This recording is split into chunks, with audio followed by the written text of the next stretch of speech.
The question that being asked is like, legal aid can be a big problem because they sometimes don't exactly pay what you actually invoice. So I'm going to walk through an example where they overpay or underpay. So let's first create a client. So I'm going to create a client for new legal aid. So let's say client, and let's say his name is John, Jefferson. I'm not going to fill in all these details of what that does. Let's go ahead and directly just create a matter for him, John Jefferson, and we'll treat him as a legal aid matter and see what happens when we actually do it. So, and for John Jefferson, I'm going to create a family matter. I can say family divorce, and you can say it's a legal aid. And then here you can mark it as a family matter and then hit the save button. Now there are a few things that we recommend that you do for legal aid, like for example go into the rates tab and most importantly fill in the certificate number. Like for example you can say that the legal aid certificate number is this and hit the save button. That's pretty important that you do that for legal aid. Fill in the certificate number and we'll also ask you for solicitor number, which we will save as well. Okay, so your tax numbers are here and the legal aid certificate number is actually part of the matter.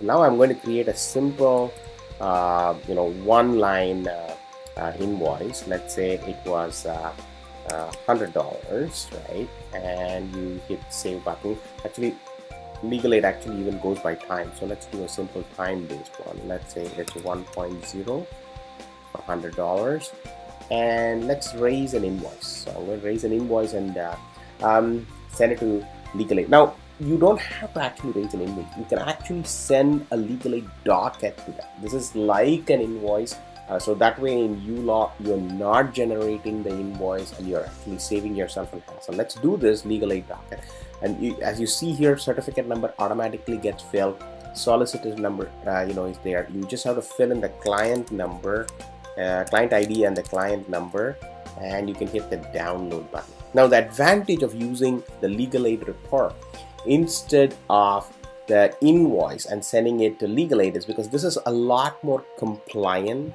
to the legal aid, what they are looking for. Look at that, it puts hours and services and all the information in the way they ask for. So you could actually send this to legal aid rather than sending an invoice. So that way you avoid the hassle, because when they pay you, you can actually adjust yourself accordingly. Okay, so that's one thing. Now, having said that, when you send this to them, there's no guarantee that legal aid will actually send you $113. They can do whatever they want. But I'll also show you a method where I actually invoiced it. Obviously I need to generate a pre-bill. So let me quickly generate a pre-bill, and it tells me that I have $113. I'm going to really generate the invoice. Always do a pre-bill. Remember, in ULaw, invoices are hard to reverse, so remember to generate a pre-bill. And here I have finally created an invoice in ULaw that kind of finalizes the amount, and it sends it. So you could send the legal aid docket statement and the invoice, or whatever combination that you want in terms of flexibility. Now once you've sent it, let's say legal aid paid you $113.01. For some reason they decided to do that. Now when you go to disbursements and retainer and you click on the payment button, we will not allow you to enter that 1 cent. So you see, it'll not allow you. So what do you do in that case is you need to add an extra cent. So you can say action pre-tax flat rate, and you can say legal fee, and you just add that 1 cent to the matter. Okay, and you can hit the save button, and you can actually create an invoice. Again, go to preview, and then I'm going to complete now this new invoice for just 1 cent, right? So notice that in the preview you should have actually seen now the final amount should be exactly matching what legal aid actually gave you. So now once you have done that, if you hit the question mark and hit on the payments button, now you can take that extra 1 cent, right? That's what legal aid paid you, and you can say, hey, the check number that legal aid paid is that, and you can deposit that directly into your general account. So that's when legal aid pays you on top. Now what I'm going to do is I'm going to put another small 1 hour, exactly the same.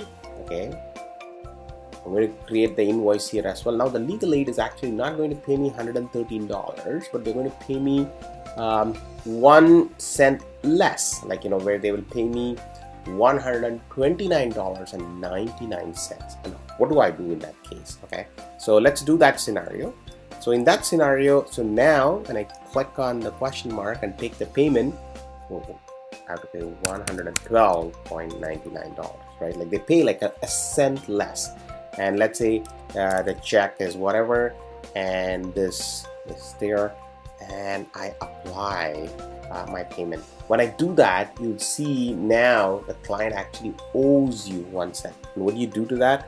You got to write it off. You have no choice, but you got to say action write off, and you can say, you can even give a description, legal aid paid 0.01 cent less, and then you just put that as 0.01. Obviously the HST is nothing on that, and you just write it off. Now I'll show you in the general ledger how the two things will look like.